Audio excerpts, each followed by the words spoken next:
Welcome. In front of me is a Samsung Galaxy J4 Plus, and today I'll show you a couple tweaks and tricks that you can do on this device. And jumping straight to it, we're going to begin with the quick open notification panel, which basically will allow you to pull the notification panel from anywhere on the screen. And as an example, before you enable this, when you pull, let's say from the middle, you get the app drawer. Same goes when you pull down, or all the opposite way, down and up, basically both open the app drawer. And if you want to pull the notification panel, you actually have to go straight from the top. And because the phone is kind of chunky, it might be sometimes a little bit difficult to pull straight from the top. So it's always easier if you can just pull it from, let's say, the middle of the screen. So going to the settings, we're gonna, from here, navigate into display. So display. And from here, we're gonna go into, where is it? Home screen, and quick open notification panel is right here. So once you enable this and go back, you can now pull the notification panel basically from anywhere on the screen as long as you pull down. And yeah, it's fairly nice feature if you're using the phone in one hand. Now moving on, we're gonna go into the hide apps option, which is also basically in the same area where you just enable the quick notification, and it will just simply allow you to, as the name states, hide apps. So when we go into the display, display and then home screen, I think it's on the bottom, yeah, hide apps.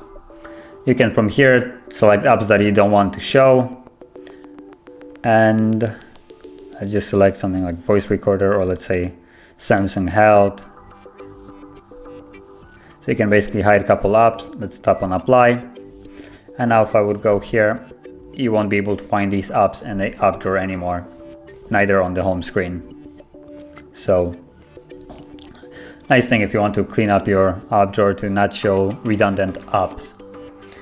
Now moving on, we're gonna go into the gesture navigations, which is supported on this device. So it will remove the buttons on the bottom and just allow you to swipe up and the gestures to basically navigate through the device. And opening it up, the settings, will go back into the settings, and from here gonna go into the display again, and at the bottom almost you will see navigation bar. If you go here, you'll have two options. You can also flip the buttons. It also works with the gestures. So if I turn this on, you will see that disappear, and you have these tiny little bars. And what you do now, they basically act the same way as the buttons, but instead of tapping on them somewhere on the screen, you just pull them from the bottom.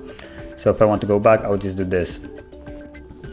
Now the middle is the home, and if you hold it, it opens Google, and the other one is just the recent ones, as you can see. But the phone is kind of working slowly. Okay. And like I said, you can also flip them. So if we go back to the settings, you can then switch it up. And now this will be the recent. And this one will be back. Now I'm gonna actually go back to the normal buttons. It's easier for me while recording to have physical buttons in a way.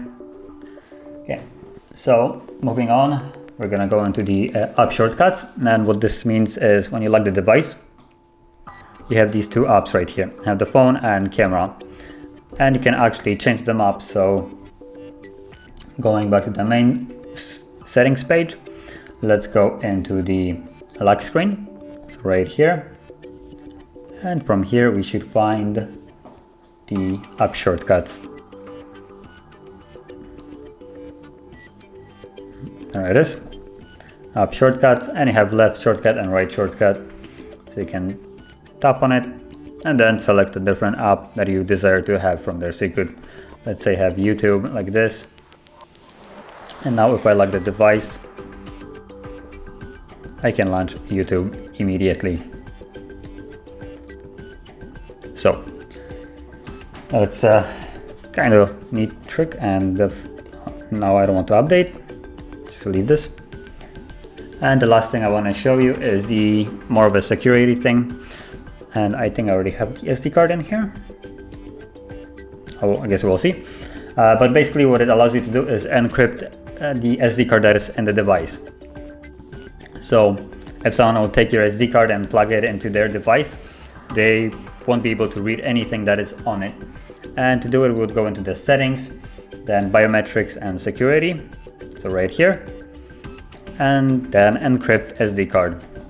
And you have a message that will tell you, and if you don't have an SD card, you won't actually see the message. So yeah, I have an SD card, and as you can see, it will tell you that it will encrypt the device. Also tells you to have, before you start, to have basically fully charged battery and to plug it in, and it might take an hour or so.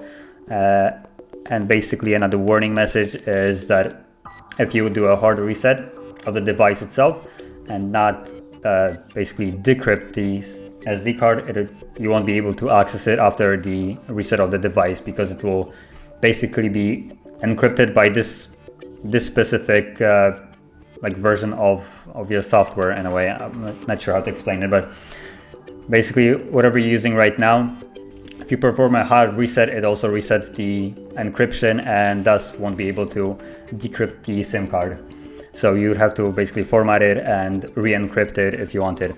But you can always, before the hard reset of the device, you can always decrypt it and then re-encrypt it after the reset of the device. So keep that in mind. And yeah, that's more of a security thing. And that would basically finish up this top tricks. And if you found any of them helpful, don't forget to hit like, subscribe, and thanks for watching.